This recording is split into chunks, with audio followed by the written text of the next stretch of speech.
The winter of 2020 hit Boston with a merciless fury that locals hadn't seen in decades. By mid-January, the city had already endured 3 major snowstorms, each one burying the streets under layers of ice and snow that turned the morning commute into a test of endurance. But nothing compared to the blizzard that descended on January 23rd, a storm that meteorologists would later call once in a generation. Emma Rodriguez had been awake for nearly 16 hours straight. At 33 years old, she'd grown accustomed to the punishing schedule of an ER nurse at Massachusetts General Hospital. But even for her, this shift had been brutal. The emergency room had been flooded with cases all day: slip and fall injuries, car accidents, hypothermia victims found on the streets. Her feet ached in her worn sneakers, and her scrubs carried the permanent antiseptic smell that never quite washed out no matter how many times she ran them through the laundry. "Emma, you should stay here tonight," her colleague Marcus called out as she gathered her coat from the staff locker room. "The roads are a nightmare. They're saying visibility is near zero on the highway." She appreciated Marcus's concern, but Emma had heard it all before. She'd driven through worse. Besides, her small apartment in Dorchester wasn't going to pay for itself, and neither was the mountain of student loans that kept her up at night almost as much as the double shifts did. She couldn't afford to take a hotel room, even if it meant white-knuckling her way home through a blizzard. "I'll be fine," she said, managing a tired smile as she wrapped her thick scarf around her neck. It was a faded blue thing, threadbare at the edges, with her hospital ID clipped to one end, a hand-me-down from her mother who'd also been a nurse before retiring. "I've got good tires and bad luck. That's a winning combination in Boston, right?" Marcus shook his head but didn't push further. He knew Emma well enough by now to understand that beneath her warm demeanor and quick smile was a stubborn determination that had carried her through nursing school while working 3 part-time jobs. She didn't accept help easily, and she certainly didn't back down from a challenge, even when that challenge came in the form of a historic snowstorm. The parking garage was a wind tunnel of swirling snow and bitter cold. Emma's 2008 Honda Civic looked pitiful under its coating of ice, but it was hers, paid off, reliable enough, and most importantly, it got her where she needed to go. She scraped the windows with numb fingers, her breath forming clouds in the frigid air, and finally climbed inside. The engine turned over after a stubborn moment, and she whispered a small prayer of gratitude. Route 93, south, was a nightmare made real. The blizzard had transformed the highway into an almost unrecognizable landscape. Snow fell so thick that Emma's headlights barely penetrated 10 feet ahead. The wind howled against her car, threatening to push her lightweight sedan into other lanes. She gripped the steering wheel with both hands, her knuckles white, moving at barely 20 miles per hour. The radio crackled with emergency warnings telling people to stay off the roads, advice that came about 4 hours too late for her. She could see almost nothing. The taillights of cars ahead appeared as ghostly red halos in the white chaos. Salt trucks had given up hours ago. The highway was just packed snow and black ice hiding beneath, waiting to catch an unwary driver. It was 11:47 p.m. when Emma saw the luxury sedan ahead of her begin to fishtail. Everything happened in slow motion and lightning fast all at once. The black Mercedes, sleek, expensive, completely wrong for these conditions, swerved violently to the left, then overcorrected to the right.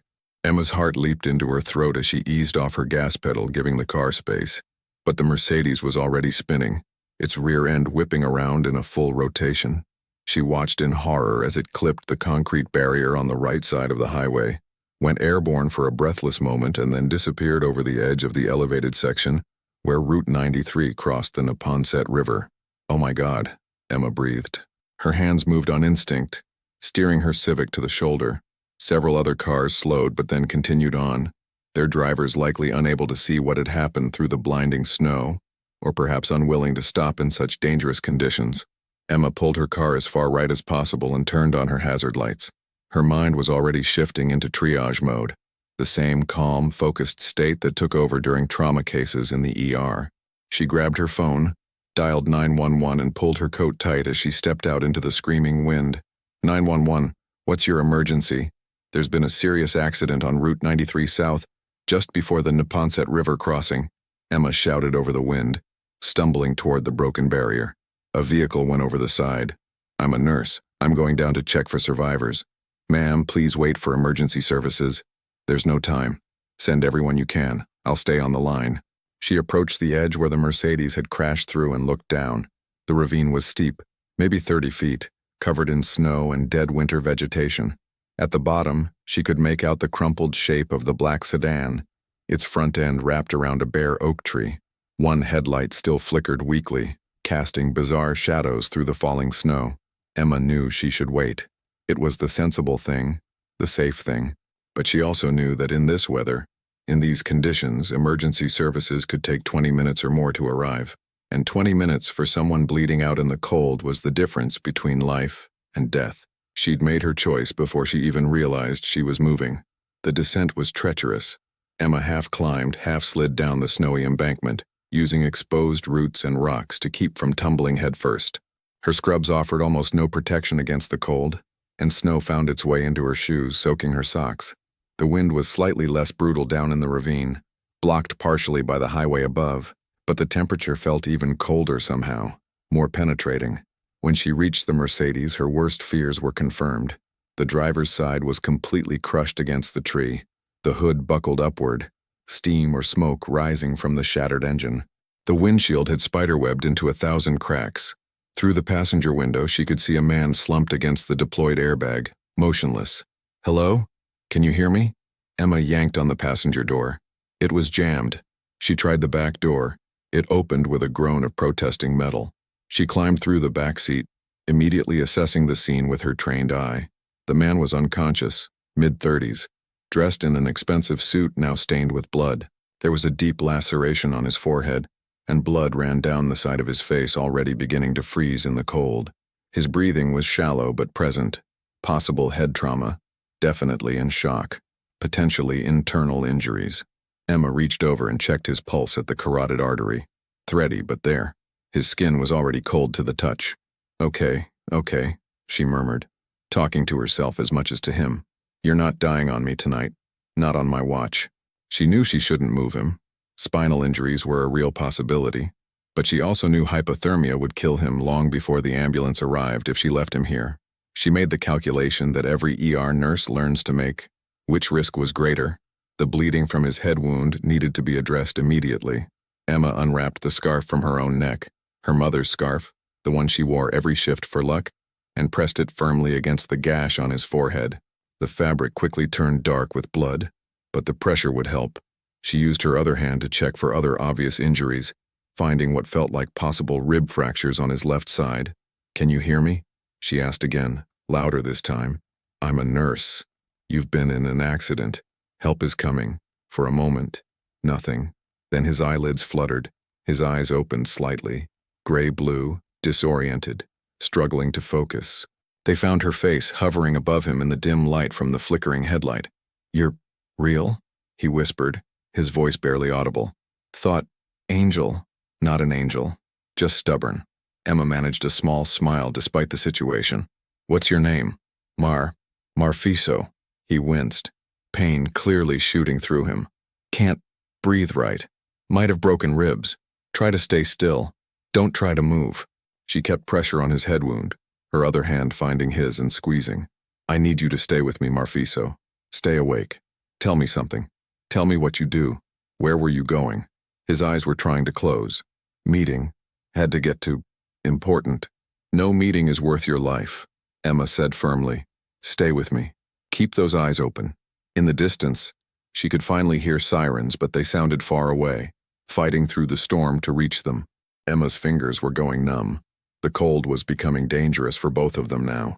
She made a decision and reached across to turn off the car's engine, which was making concerning sounds. The last thing they needed was a fire. The sudden silence was profound, broken only by the wind and Marfiso's labored breathing. "Thank you," he whispered, his eyes on her face, trying to memorize it through his pain and confusion. "Your eyes. I'll remember. Save your strength," Emma said softly. But she didn't let go of his hand. It took 17 minutes for the first responders to arrive, though it felt like hours. Emma stayed with him the entire time, keeping him conscious through sheer force of will, talking about nothing and everything. Her day at the hospital, the ridiculous coffee in the break room, how she'd forgotten to eat lunch again. Anything to keep him engaged, to keep him from slipping away. When the paramedics finally made their way down the embankment with their equipment and a rescue basket, Emma gave them a rapid-fire report. Head trauma, possible rib fractures, showing signs of shock and hypothermia, vitals holding but unstable. They worked with impressive efficiency, stabilizing his neck, getting him onto a backboard, starting an IV line. "Are you injured, ma'am?" one of the paramedics asked Emma as they prepared to transport Marfiso. "No, I'm fine. I'm a nurse at Mass General. I just happened to see the accident." "You probably saved his life," the paramedic said, genuine respect in his voice. "Coming down here in this storm, keeping him stable, that took guts." Emma looked down at Marfiso, now properly secured and being lifted carefully up the embankment. His eyes found hers one more time, and she saw something in them. Gratitude, recognition, something deeper that she couldn't quite name. "Just doing what anyone should do," she said quietly. But as she climbed back up to her car, her whole body shaking from cold and adrenaline, she knew that wasn't quite true. Most people had driven past. Most people would have waited for professionals. But Emma had never been good at waiting, never been good at walking away when someone needed help. Her scarf was still wrapped around Marfiso's head wound when the ambulance finally pulled away. Lights flashing red and blue against the white snow. Emma sat in her Civic for a long moment, the heater blasting, trying to get feeling back into her fingers. The 911 operator had long since disconnected. The storm continued its assault on the city. She should report to the hospital, file some kind of statement. But exhaustion hit her like a physical weight. She just wanted to go home, take a hot shower, and sleep for a week. The man would be fine. He was in good hands now. That was all that mattered. Emma carefully merged back onto Route 93, not knowing that the man she'd just saved was Marfiso Thornwell, founder and CEO of Thornwell Industries, one of the most innovative tech companies in the world. She didn't know that his net worth was estimated at over $8 billion, or that his near death would make headlines across the country by morning. She just knew that someone had needed help, and she'd given it. That was enough. The drive home took another 45 minutes of white-knuckle tension. When Emma finally stumbled into her small apartment in Dorchester at 1:30 a.m., she peeled off her frozen scrubs, found the warmest pajamas she owned, and collapsed into bed without even checking her phone. She was asleep in minutes, dreamless and deep. She never imagined that this night, this one choice to stop, to climb down into danger, to refuse to walk away, would change the entire trajectory of her life. That 5 years from now, on an autumn evening in Providence, Rhode Island, that same man would find her again, that he'd been searching all along, that he'd never forgotten the brown eyes that looked at him with such fierce determination in his darkest moment, or the gentle voice that refused to let him slip away, or the worn blue scarf that had stanched his bleeding and carried the faint scent of hospital antiseptic and cheap lavender soap, that he'd been carrying a $3 million ring for 2 years, waiting for the moment he could finally say thank you properly. But that night, Emma knew none of this. She simply slept, exhausted and cold, content with the knowledge that she'd helped someone survive. In her world, that was payment enough.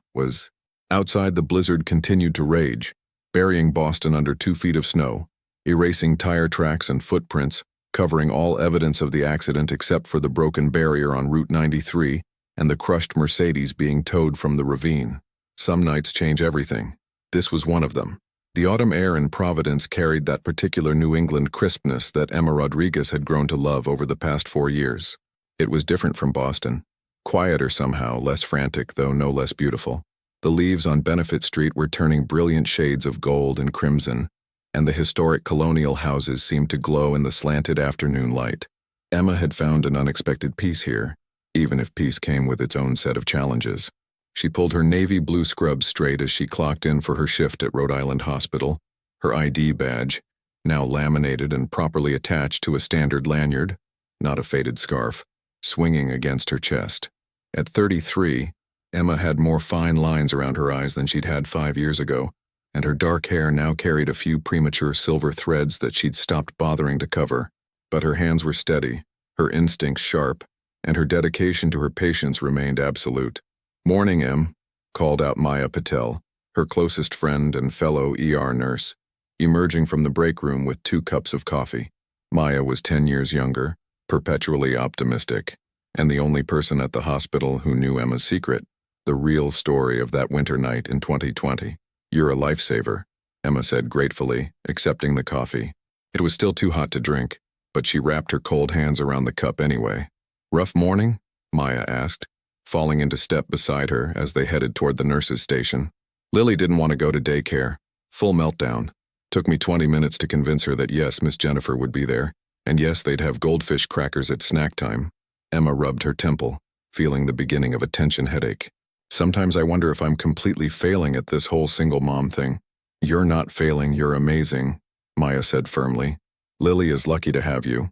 Emma wanted to believe that. Most days she did. But on mornings like this, when her 4-year-old daughter clung to her legs crying, when the rent was due and the checking account was running low, when the student loan payment loomed and the car made that concerning noise again, it was hard not to feel like she was barely keeping her head above water. Federal Hill, where Emma rented a small 2-bedroom apartment, was a beautiful neighborhood filled with Italian restaurants and old-world charm. But beautiful neighborhoods in Providence weren't cheap, and Emma's salary as an ER nurse, while decent, didn't stretch as far as it needed to.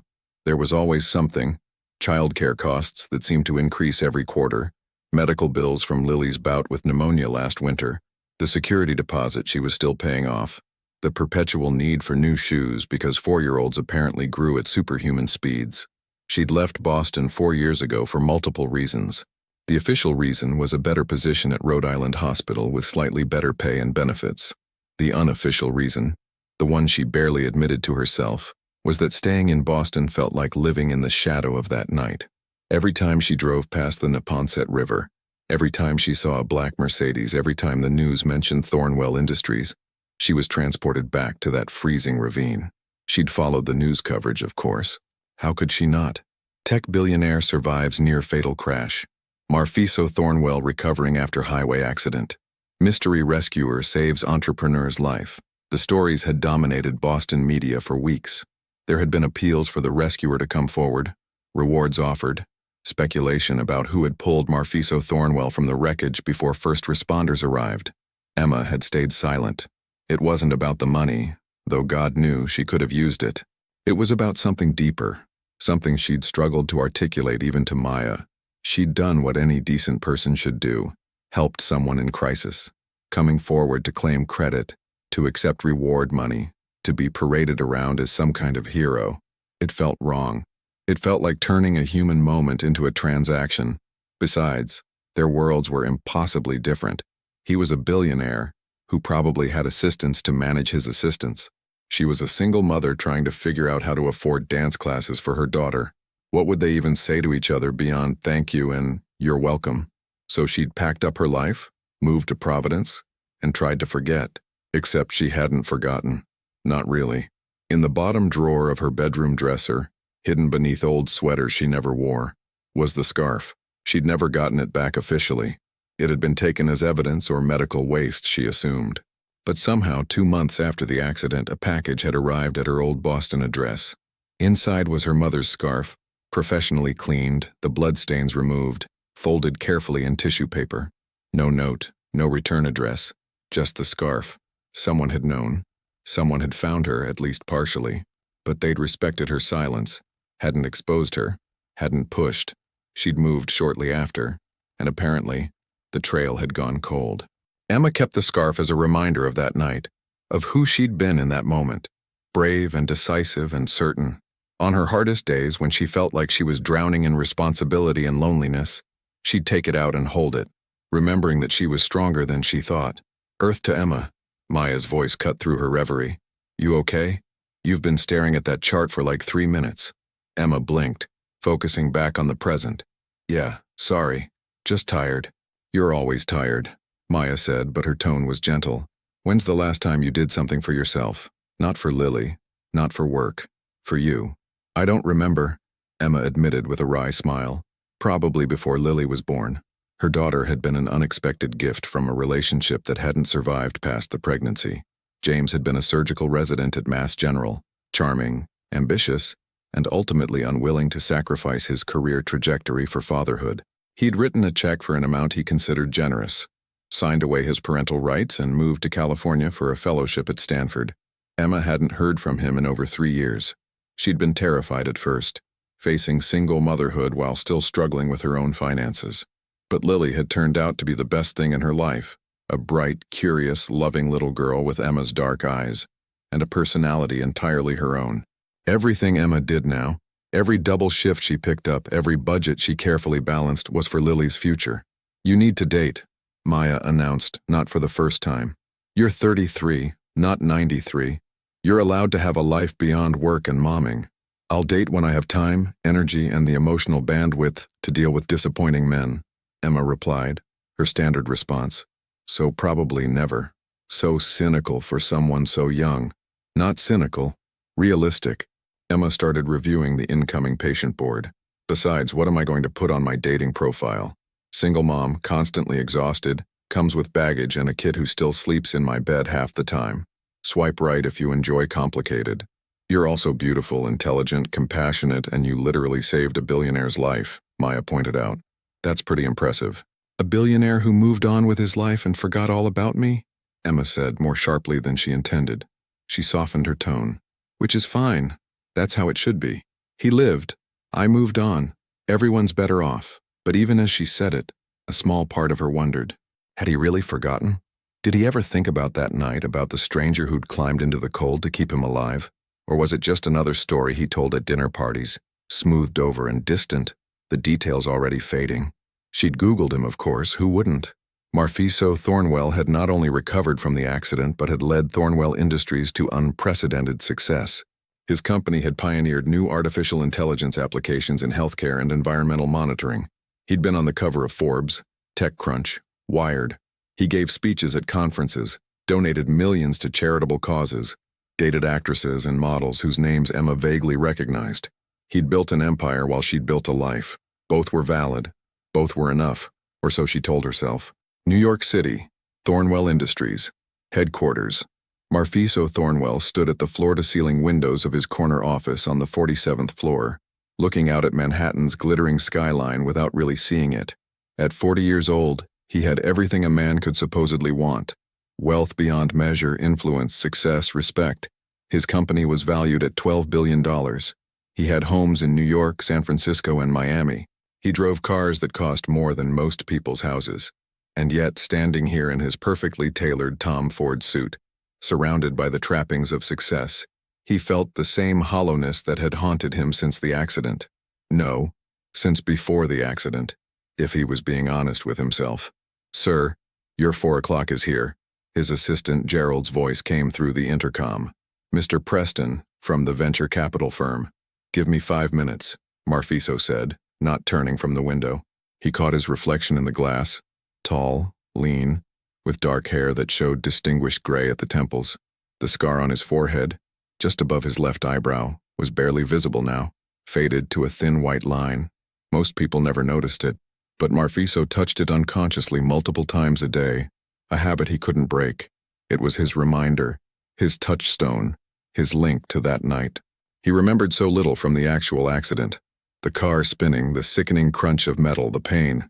But he remembered her with startling clarity, brown eyes filled with fierce determination, a gentle voice cutting through his confusion and pain, hands that were cold but steady, refusing to let him slip away, and a scent, lavender and antiseptic, strange and comforting all at once. She'd saved his life, and then she'd vanished.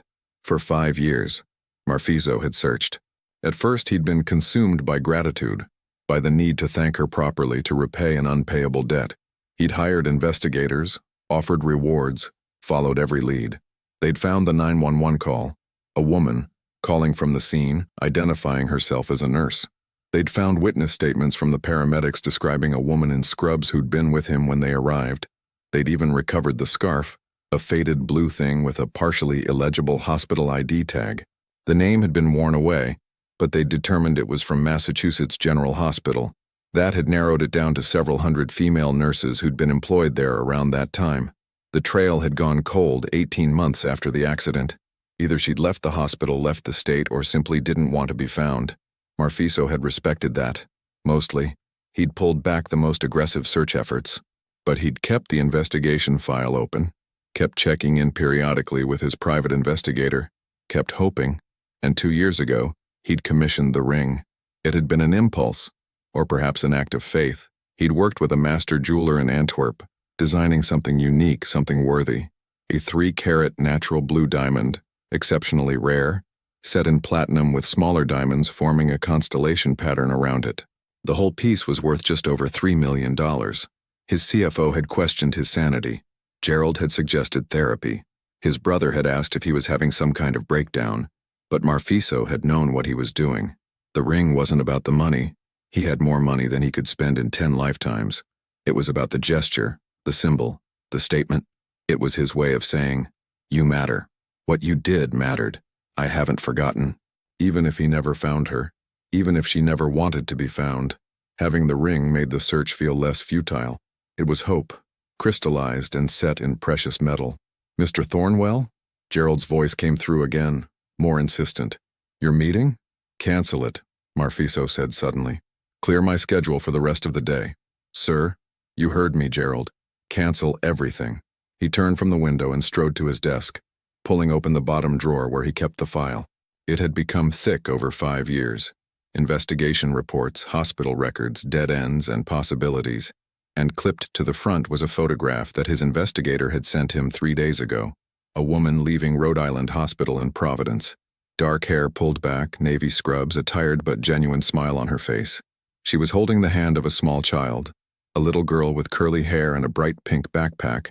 The photograph quality wasn't perfect, taken from across the street with a telephoto lens, but Marfiso had studied it for hours, comparing it to the blurry image his investigator had pulled from security footage at Mass General from 5 years ago, comparing it to the face that haunted his memories, the name attached to the file, Emma Rodriguez, age 33, ER nurse at Rhode Island Hospital for the past 4 years, single mother, no social media presence, lived quietly in Federal Hill, and the final crucial detail, previously employed at Massachusetts General Hospital, on shift the night of January 23, 2020, logged a 911 call from Route 93 South at 11:49 p.m.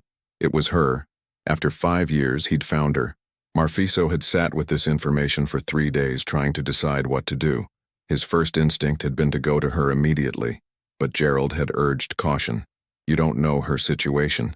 You don't know if she wants to be found.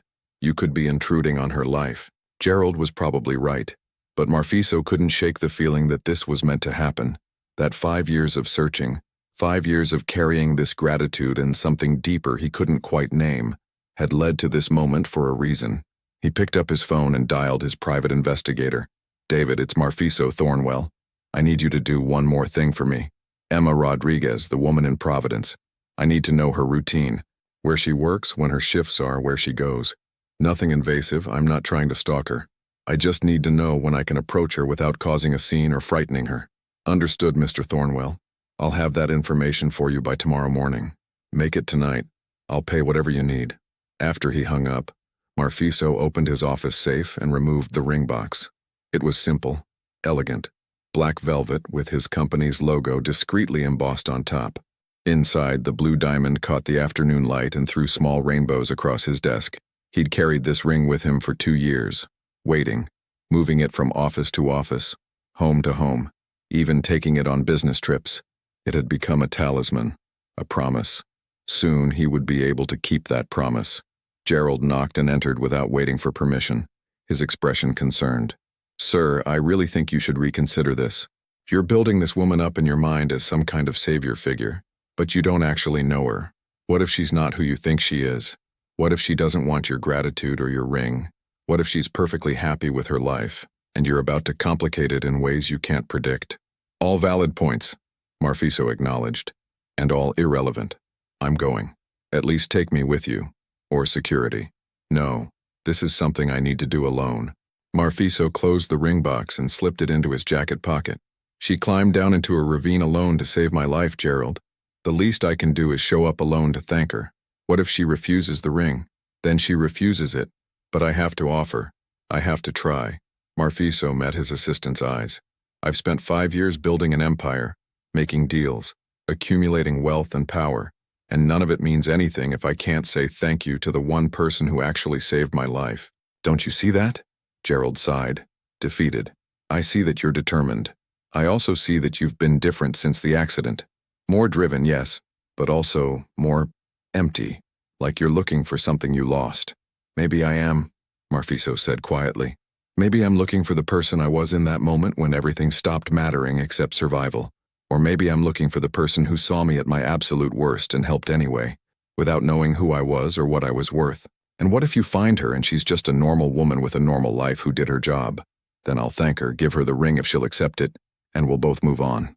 Marfiso picked up his coat. But I don't think that's what's going to happen. Why not? Because I remember her eyes, Gerald. And I remember thinking, even through the pain and confusion, that I'd never seen anyone look at another person with that much fierce determination to keep them alive. That's not just someone doing their job. That's someone who cares deeply and genuinely about other people. He headed for the door. I need to meet that person again. I need to know if she's as remarkable as I remember. And if she is? Marfiso paused at the threshold, his hand on the doorframe. Then maybe I'll finally understand what I've been searching for all these years. He left Gerald standing in the office, surrounded by the trappings of success that suddenly felt very hollow indeed. By the time Marfiso reached his apartment that evening, the investigator had sent a detailed report. Emma worked 3 12-hour shifts per week at Rhode Island Hospital, typically Wednesday through Friday. She picked up her daughter from the hospital's childcare center at the end of each shift. She lived modestly, had no apparent debt issues, but also no significant savings. She volunteered 1 Saturday per month at a free clinic in South Providence. She was, by all accounts, exactly what she appeared to be: a dedicated nurse, a devoted mother, a good person living a quiet life. And tomorrow was Friday, her last shift of the week. Marfiso made his decision. He would go to Providence, wait outside the hospital, and approach her when she came out. It would be public enough to be safe, private enough to be respectful. He would introduce himself, thank her, and see where the conversation led. He barely slept that night, lying in his king-sized bed in his penthouse overlooking Central Park, the ring box on his nightstand. He kept reaching over to touch it, to remind himself it was real. Tomorrow, after 5 years, he would finally close this chapter of his life. He would finally say the words he'd been rehearsing in his head for half a decade. Thank you for saving my life. And maybe, if he was very lucky, she would let him explain why that simple act had changed everything. Emma pushed through the hospital's glass doors at 7:15 p.m., exhaustion settling into her bones. Lily skipped beside her, chattering about the castle she'd built in daycare, oblivious to her mother's fatigue. The autumn air had turned crisp, and Emma pulled her daughter's jacket tighter. Excuse me, Emma Rodriguez? The voice stopped her mid-step, deep, familiar in a way that made no sense. She turned. A tall man stood near the visitor parking area, hands in the pockets of an expensive coat. Dark hair, gray at the temples, a thin scar above his left eyebrow that she would recognize anywhere, even after 5 years. Her breath caught. Marfiso Thornwell. You remember? Relief flooded his face. I wasn't sure you would. You don't forget saving someone's life. Emma's heart hammered. Lily pressed against her leg, suddenly shy. How did you find me? I've been looking for 5 years. He took a tentative step closer, careful not to crowd them. I never stopped. You disappeared and I needed to thank you properly. You didn't need to do anything, I was just doing my job. No. His voice was firm, but gentle. You climbed into a freezing ravine in the middle of a blizzard. You stayed with a stranger until help came. That's not just a job, Emma. That's extraordinary. She wanted to deflect, to minimize, but something in his eyes stopped her. Gratitude, yes, but also something deeper, a recognition that mirrored what she felt looking at him. Mommy, who's this? Lily tugged on her scrubs. Someone I helped a long time ago, baby. Emma smoothed her daughter's curly hair. What do you want, Mr. Thornwell? Marfiso, please. And I want to talk. Just talk. Would you have coffee with me tomorrow? Somewhere public, wherever you're comfortable. I promise I'm not here to disrupt your life. I just need to say things I should have said 5 years ago. Emma studied him, this billionaire who'd spent 5 years searching for her. She saw no arrogance in his expression, no expectation of gratitude, just honest, raw hope. There's a cafe on Wickenden Street. Bolt Coffee, 10 a.m.? His smile transformed his face. I'll be there. Thank you, Emma, for everything. She watched him walk away, her mind spinning. Lily pulled at her hand, ready to go home. But Emma stood frozen, watching Marfiso disappear into the evening, wondering if her carefully constructed life was about to change forever. In his pocket, the ring box felt heavier than ever. Tomorrow he would offer not just gratitude but possibility. Tomorrow, 5 years of searching would culminate in a conversation that could rewrite both their futures, if she let it. The next morning, Emma arrived at Bolt Coffee 10 minutes early, nervous in a way she hadn't been since nursing school interviews. She'd changed outfits 3 times, finally settling on jeans and a simple sweater, refusing to overthink it. Maya was watching Lily, sworn to secrecy, vibrating with excitement about the mysterious meeting. Marfiso was already there, sitting at a corner table with 2 coffees. He stood when she entered, and Emma noticed the slight tension in his shoulders. He was nervous, too. Somehow that made her feel better. "I didn't know what you liked, so I got a latte and an Americano," he said, gesturing to the cups, "and about 6 different pastries because I was anxious and couldn't decide." Emma laughed despite herself. "A latte is perfect, and you didn't need to buy out the bakery case. I wanted to make a good impression." He waited until she sat before settling back into his chair. "I've rehearsed this conversation approximately 10,000 times in my head, and now that you're actually here, every word has evaporated. Start with why you searched for 5 years, Emma suggested, wrapping her hands around the warm cup. "That seems like a good place." Marfiso took a breath. "At first it was simple gratitude. You saved my life, literally, and vanished before I could thank you. But as time went on, it became about something more. That night, I was at my lowest point, not just physically, but in every way. My company was struggling, my personal life was empty. I was driving too fast in a blizzard because I couldn't stand the thought of being alone with my own thoughts." He met her eyes. "And then there was you, a stranger who risked everything to help me, who stayed when you could have left, who looked at me like my life mattered even when I wasn't sure it did." Emma felt tears prick her eyes. "Your life did matter. It does matter. Because of you." He reached into his jacket and pulled out a black velvet box, setting it carefully on the table between them. "I had this made 2 years ago. It's a blue diamond, $3 million, and before you refuse it outright, please understand. This isn't payment. This isn't charity. This is a symbol of a debt that can never truly be repaid. And a question." "What question?" Emma's voice was barely a whisper. "Whether you believe in second chances. Whether you believe that one night can connect 2 people in ways that transcend logic. Whether you'd be willing to let me get to know the remarkable woman who saved my life, not as a billionaire and a nurse, but as 2 people who've both been lonely for too long." Emma stared at the box, her mind reeling. "Marfiso, I'm a single mother. I live paycheck to paycheck. I have stretch marks and student loans and a daughter who still has nightmares. I'm not some fairy tale princess waiting to be rescued." "I know," he said softly. "I know exactly who you are, Emma, and I'm not here to rescue you. I'm here because for 5 years the memory of your strength and compassion has driven everything I do. Because I rebuilt my entire company on the foundation of believing that people, ordinary people doing extraordinary things, are what matter most. You inspired that. You inspired me." "I can't accept a $3 million ring," Emma said firmly. "That's insane." "Then accept dinner, next Friday. Just you and me getting to know each other like normal people. The ring can wait." "But Emma," he leaned forward, his gray-blue eyes intense. "Please don't make me wait another 5 years to understand what this connection means."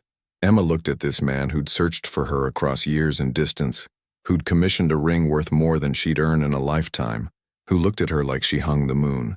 She thought about the scarf in her drawer, the nights she'd wondered about him, the careful walls she'd built around her heart to protect herself and Lily. And then she thought about Lily's question that morning, "Mommy, why do you look happy nervous?" Because Emma realized she was happy nervous, terrified and hopeful in equal measure. "Next Friday," she heard herself say, "but nothing fancy. And you have to understand that Lily comes first. Always. I wouldn't expect anything else." Marfiso's smile was radiant. "That's part of why you're remarkable." They talked for 2 hours, coffee growing cold, pastries forgotten. He told her about the accident's aftermath, his PTSD, his struggle to find meaning and success. She told him about nursing school, about Lily's father leaving, about moving to Providence to start over. They discovered shared loves, old movies, terrible puns, the ocean and winter. They found common ground in unexpected places. Both were night owls, both were stubborn, both believed in helping people more than helping themselves. When they finally left the cafe, stepping into the cool October morning, Marfiso touched her arm gently. "Thank you for giving me a chance. Thank you for not forgetting," Emma replied. She walked away without the ring, but with something more valuable, possibility. The possibility that her carefully controlled life could expand to include something more. The possibility that 5 years ago, when she'd climbed into that ravine, she hadn't just saved his life. She'd set both of them on a path toward this moment. Marfiso watched her go, the ring box still in his pocket. He'd offer it again someday, when the timing was right. Or maybe he wouldn't. Maybe what mattered wasn't the grand gesture, but the small ones. Showing up, being honest, proving through actions that some connections are worth crossing years and miles to honor. He pulled out his phone and texted Gerald. "Found her. You were right. She's even more remarkable than I remembered. And I think I might be falling in love." 3 months later, Emma stood in her apartment, fastening the delicate chain around her neck, a small diamond pendant Marfiso had given her for Christmas. Not the massive ring, which she'd finally accepted on the condition that its value fund nursing scholarships for single parents. Something simpler, more personal, a single diamond that caught the light, a reminder that extraordinary things could grow from one moment of compassion. "Mommy, Marfiso's here," Lily called from the living room where she was showing him her newest drawings. In 3 months, he'd become a steady presence, patient with Lily's endless energy, respectful of Emma's boundaries, slowly earning his way into their lives through consistency and genuine care. Emma took a breath looking at herself in the mirror. She still wore scrubs to work, still lived in this modest apartment, though Marfiso had quietly paid off her student loans as a birthday gift, still valued independence and self-reliance.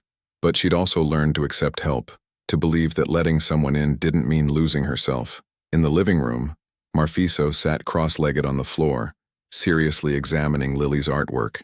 He looked up when Emma entered, and his face lit with the same expression he'd worn that first morning at the cafe: wonder, gratitude, and something deeper. "Ready?" he asked, standing and offering his hand. "Ready," Emma confirmed, taking it. They were just going to dinner. Nothing elaborate, just a quiet restaurant in Federal Hill. But it felt momentous somehow, this simple act of building a life together, one ordinary moment at a time. 5 years ago, Emma had saved Marfiso's life in a ravine during a blizzard. Now, slowly and carefully, they were saving each other from loneliness, proving that the most extraordinary love stories often begin with one person refusing to walk away when someone needs help. That was enough. More than enough, it was everything.